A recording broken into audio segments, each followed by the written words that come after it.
Can I start with you, Xavier? Like, what did you like about the overarching story, firstly? And then once you've shared what you did like, what did you not like? Well, definitely, I love the relationship that they've developed with Lucas Gray and Agent 47, or obviously Subject 6 and Subject 47. And it just kind of added a lot of missing details that I believe that we've had. I know that they've mentioned this too in the graphic novels and stuff like that. Like there's been mentions of Subject 6 in the writing text of Hitman's lore, but this was the first time that we actually saw it integrated into a video game. And so I loved Lucas Gray's character from the beginning, and I loved how they took the fans of the series on a ride with each part. Like you had part 1, which I feel was an introduction to the Shadow Client, but we really didn't know who he was. We didn't really know his backstory or his relationship to Agent 47 yet at the time. And I just loved how it was a slow burn. I mean, you had an idea, like who is this? This is obviously somebody from 47's past, but who exactly is he? And the fact that he was basically always aware of Agent 47 and his next move and how he was probably going to kill his target that he was basically setting up for. He was basically handing these targets to Agent 47 knowing that he's going to accomplish his goal, but he's always kind of like just watching, just observing, making sure that he's conducting his plan in essence. And I just love that because he's obviously trained with him, grew up with him, so he knows like what to look for with Agent 47 and his MO. And I just found that absolutely fascinating how it was kind of like a slow burn throughout all 3 parts. That's what I loved about this trilogy. And also it kind of sucks that obviously, spoiler, if you're watching this, you already know what's going on, but the demise of Lucas Gray was kind of like really, it was like a gut blow in part 3. Yeah. But we kind of saw that coming in a way. Like somebody was more than likely going to end up getting knocked off here. But it's just such a dynamic relationship that I wish we could have seen told a little bit longer. But in a way, we got 3 games out of it. So that's the one thing I also loved, to be fair. In this particular trilogy, we really got to see 47 kind of more humanized.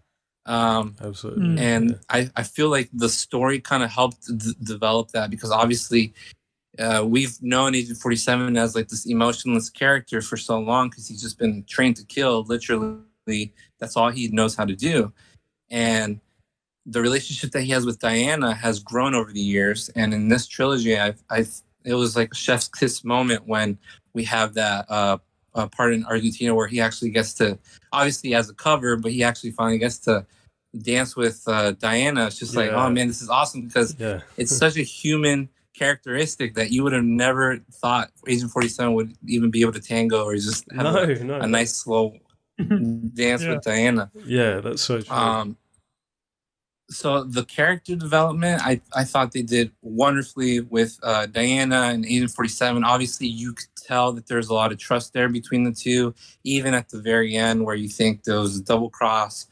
But of course, for fans of Absolution and even games before that, like in Blood Money, we already know if Diana is doing something that seems like it's against 47, chances are 9 times out of 10, it's just to help them and their end result mission. So I kind of saw that coming from a mile away too, but it's all in good fun. I feel like with any type of spy espionage, you kind of have to have those parts in there to kind of make you, oh wait, is she really turning on us? And very I really that's what I really loved about the game.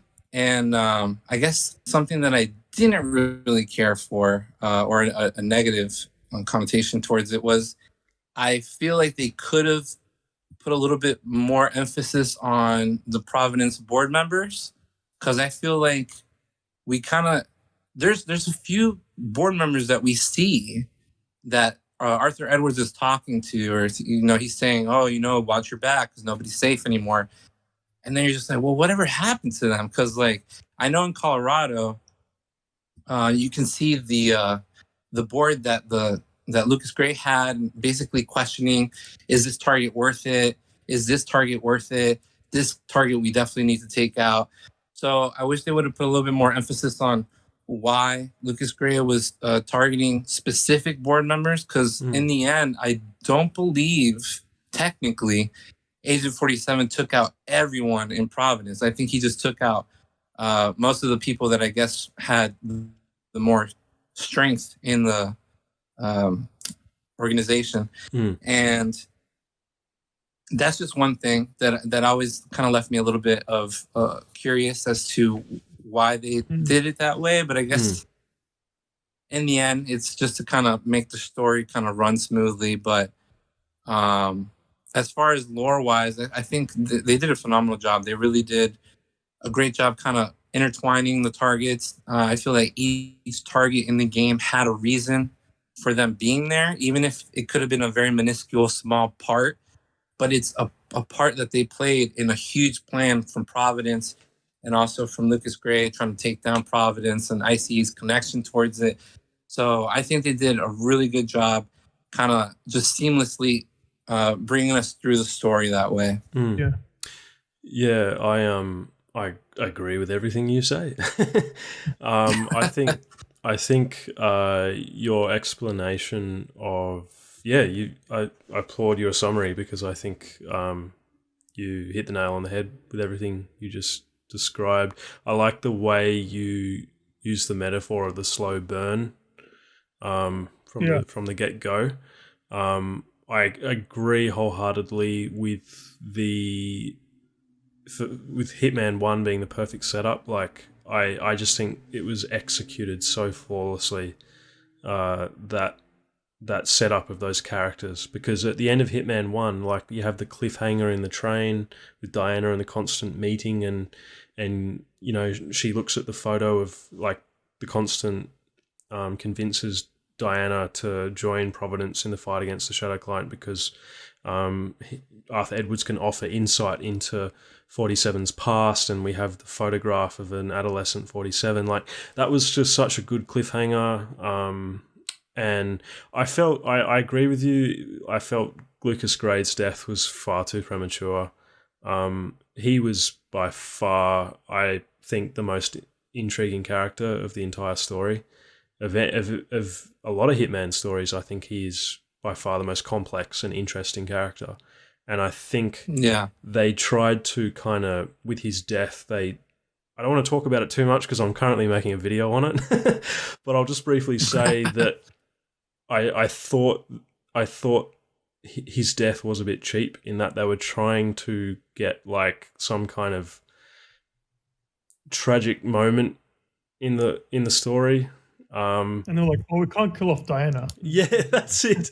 It was kind of like this climactic moment, but it didn't quite work. And I just think it would have been so interesting to see these two characters, 47 and Gray. It would have been so interesting to see where they could have gone and the history that they share. IO could have done so many cool things with, like, exploring the history of those two characters, and even moving forward, to have Gray as, like, a handler, like even a new handler if they decided to kill Diana off, or if he was even just... I loved the trio thing happening. I loved it when in missions like Whittleton Creek and Isle of Scale and Dubai and Haven Island in New York, where Diana and Gray kind of shared the handler duties. I really thought that was refreshing, because I just think the whole Diana 47 thing, although it's still, like, really beloved and cherished, I just think from a storytelling perspective, their bond has gone as far as you can take it, especially now that we've had the same ending for the last 3 games. If further entry in the series will recontextualize that in an interesting way, so it will improve the plot of the of Hitman 3 specifically. But Yeah. I guess it'll take a long time to find out if that's true or not. Hopefully they retcon it and bring Lucas Grey back somehow. Oh, he shot into the trees instead. Yeah. Or the bullet flew through his, jaw or something.